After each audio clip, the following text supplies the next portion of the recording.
Hello, my name is Atso Almila. I'm the professor of conducting and orchestra schooling at the University of Arts, Sibelius Academy, Helsinki. And I think that many, especially of the former conductors, have been composers. And I was a composer first. I was encouraged to composing by my relatives. Environment is important, not only genes. And then the school was luckily a very strong music school where I attended to, and I tried my compositions with the school orchestra where I played trombone and a very bad violin also, and I sang in the choir and I wrote them something small, and it gave me the urge also to know how to lead your own music. And that's why I remember when I went to the Sibelius Academy in 1972, I was already planning on entering Professor Jorma Panula's conducting class.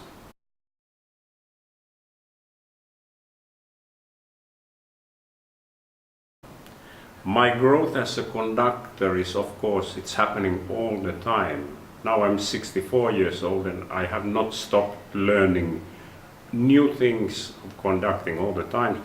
I learn from my own pupils, I learn from the orchestras, but I think that the main revelation for me was the understanding of dialogue in conducting, so that I am not the master or tyrant who says how it goes, shows how it goes, but I listen to the players, the musicians' ideas.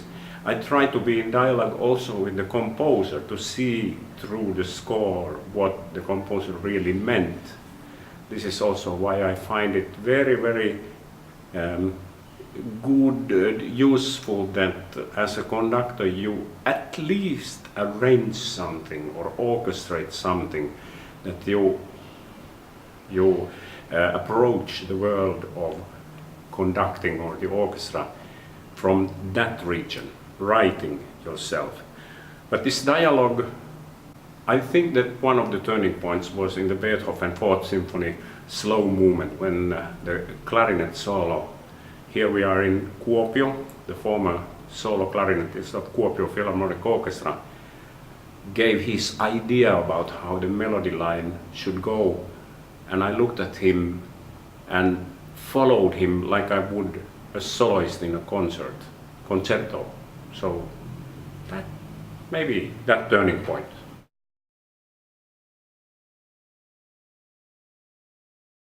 So my teacher was very anti-agencies and anti-career in that sense. And I think that being a member of a community of musicians, doing together, having projects with the team and not thinking so much of yourself, me, not about me, but about the art. The career will come if you are natural and if you are honest, sincere as a musician. About techniques, my teacher Panula used to say that only hands, no talk. The less you make poesy in front of the orchestra, lecture, and the more you show what you actually want, they start to believe your hands, and you can minimize your technique so that you do everything with your wrist and not so much with the whole body. And here I turn more to those conductors who work for the music and not to show for the public that, yeah, look at me, I'm the conductor. And everything you do should benefit the orchestra.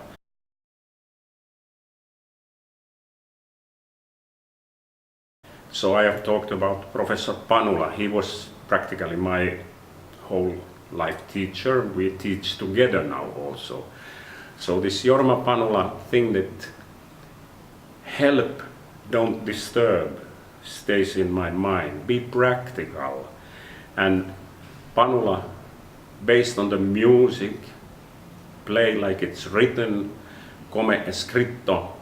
And he also invited, when he was teaching us, he invited great teachers to visit us, like Arvid Janssons. He was the Latvian whose son Maris Janssons is.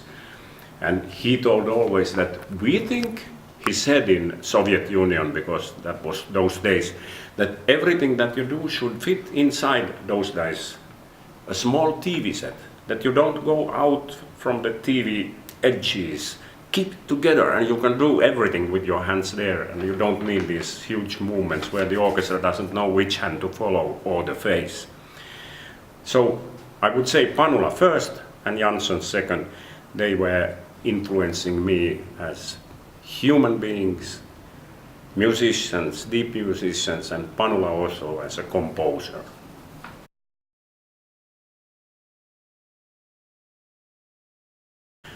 A new score, in that sense that it's a new composition, it's of course very much about that you analyze if the composer himself has knowledge about what she or he is doing, so that the instruments have been used in a professional manner, so that it's playable, you don't have to change and correct mistakes and stuff like this.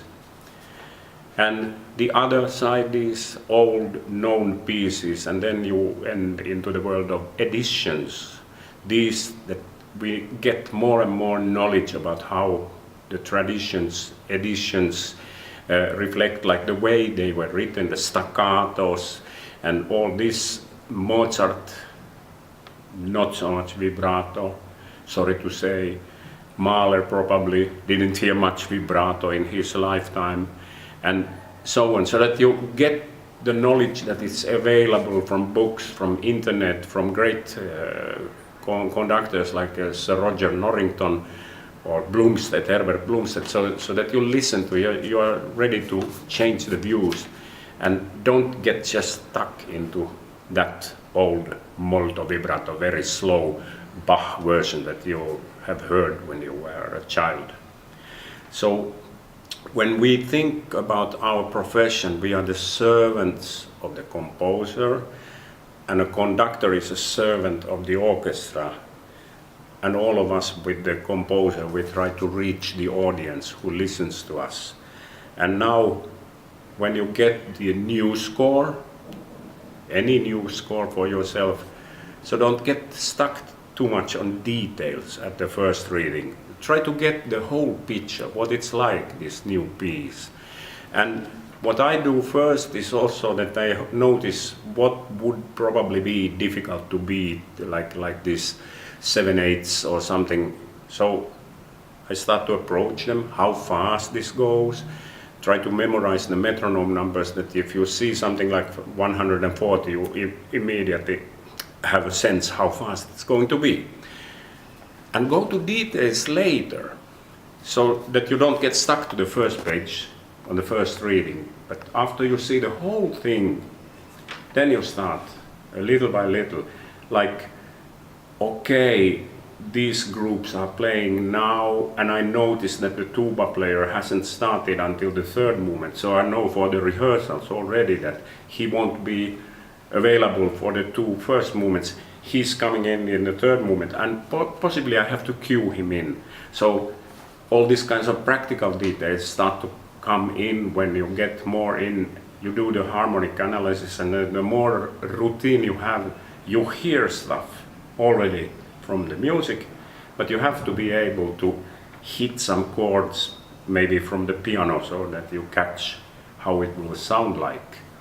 And the last trick, use time just to study like only the viola part. You go through the whole viola part from the opening to the end, so that you have a feeling of what the viola is going to need from you and from all the others. What is the viola part relating to? So this way you put it together, you use time, enough time for it, and you put the new score away for a while and let it get more mature in your head, and then you take it more in front of you.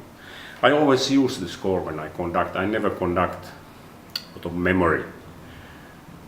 I love the scores. They are like pieces of art for me, and so the books, so I want to have them in front of me. I want to be in relation with the score and in total dialogue with them.